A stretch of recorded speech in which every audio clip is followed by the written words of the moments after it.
ఒక అమ్మాయి ఇండిపెండెంట్‌గా నిలబడితే ఆమెని ప్రోత్సహించకపోయినా పర్లేదు. కానీ చులకనగా మాత్రం చూడకండి.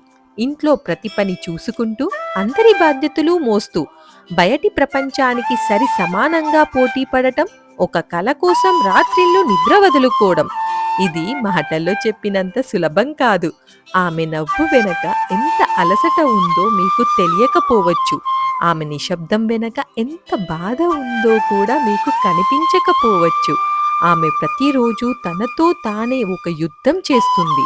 ఒక కల కోసం నేను నడిచే దారి కఠినమే కావచ్చు. ఎదుటి వాళ్ళు నవ్వొచ్చు, నా దగ్గరి వాళ్ళే అర్థం చేసుకోకపోవచ్చు. ఎవరు తోడుండకపోయినా, చెయ్యి పట్టేవాళ్ళు లేకపోయినా, నా గుండె కొట్టుకునేంత వరకు నేను ఆగను. అలసిపోయినా, విసిగిపోయినా, చివరి శ్వాస ఎదురైనా నాకు నేనే మాటిచ్చుకుంటున్నా. నేను గెలిచే వరకు ఆగను. గెలిచి చూపిస్తా.